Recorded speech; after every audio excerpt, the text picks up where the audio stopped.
নমস্কাৰ মই গীতাঞ্জলি শৰ্মা পুনৰ এটা ইনফৰ্মেটিভ ভিডিঅ' লৈ আহিছো আজিৰ ভিডিঅ'টোত এনেকুৱা এটা হেল্থ কণ্ডিশ্যনৰ ওপৰত কথা পাতিম যেটো কণ্ডিশ্যনত পুৰুষৰ স্পাৰ্মত ব্লাড ওলাই মানে পুৰুষৰ বীৰ্যৰ লগত তেজ ওলাই যাক ইংলিছত হেমেটোস্পাৰ্মিয়া বুলি কোৱা হয় কি হয় হেমেটোস্পাৰ্মিয়া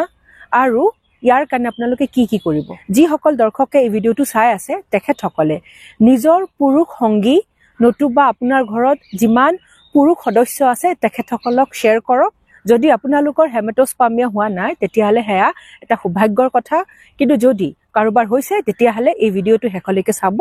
আৰু আপোনালোকে ভিডিঅ'টো চাই বুজি উঠিব যে ভৱিষ্যতত যাতে হেমেটোস্পাৰ্মিয়া আপোনালোকৰ নহয় তাৰ কাৰণে কি কৰিব এইখিনিতে পুৰুষসকলক মই এটা কথা জনাব বিচাৰিছো হয়তো আপুনি জানে এই বিষয়ে পুৰুষৰ বীৰ্যই তেখেতৰ শৰীৰৰ সংকেত দিয়ে এজন পুৰুষৰ বীৰ্যৰ ৰং যদি বগা আৰু খুব ধুনিয়া মাত্ৰাত ওলাই তেতিয়ালে বুজিব সেই পুৰুষজনৰ স্বাস্থ্য ভালে আছে আনকি তেখেতৰ বীৰ্যৰ স্বাস্থ্যও ভাল আৰু এজন পুৰুষৰ বীৰ্যৰ ৰং যদি হালধীয়া আৰু খুব কম মাত্ৰাত বীৰ্য ওলাই তেতিয়ালে বুজিব সেই বীৰ্য স্বাস্থ্যকৰ নহয় আৰু লগতে সেই পুৰুষজন স্বাস্থ্যজনীয় কিবা সমস্যাত ভুগি আছে বীৰ্যৰ লগত যে তেজ ওলাই তাৰ ৰং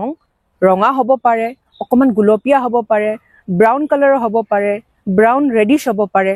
হেমেটোস্পাৰ্মিয়া হলে এজন পুৰুষৰ বীৰ্যত দিনটোত 3 পৰা 4 বাৰ মানকে তেজ ওলাব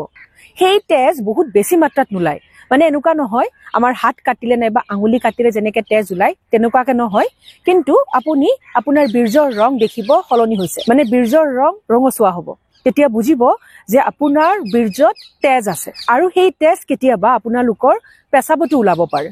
যদি কোনোবা পুৰুষ এই সমস্যাৰ সন্মুখীন হৈছে তেতিয়াহলে লাজ নকৰাকে ভয় নকৰাকে সংকোচ নকৰাকে এজন ইউৰোলজিষ্টৰ ওচৰ চাপক যিজন ইউৰোলজিষ্টে আপোনাক চাব হয়তো তেখেতে স্পাৰ্ম মানে আপোনাৰ বীৰ্যৰ পৰীক্ষা কৰিব পাৰে নতুবা এটা আল্ট্ৰাসাউণ্ড কৰাব দিব পাৰে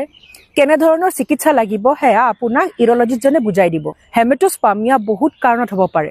হয়তো আপোনাৰ লিংগত কিবা ইনজুৰি হৈছে নতুবা কিবা ইনফেকচন হৈছে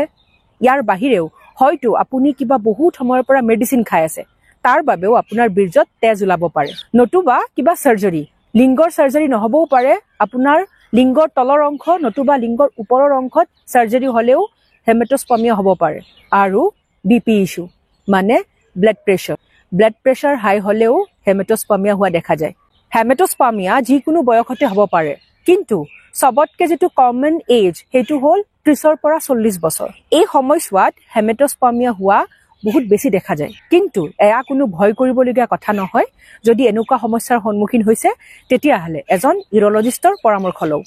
তেন্তে আজিলৈ আহিছো এটা নতুন ভিডিঅ' লৈ আপোনালোকৰ মাজলৈ পুনৰ আহিম stay happy and stay healthy love you all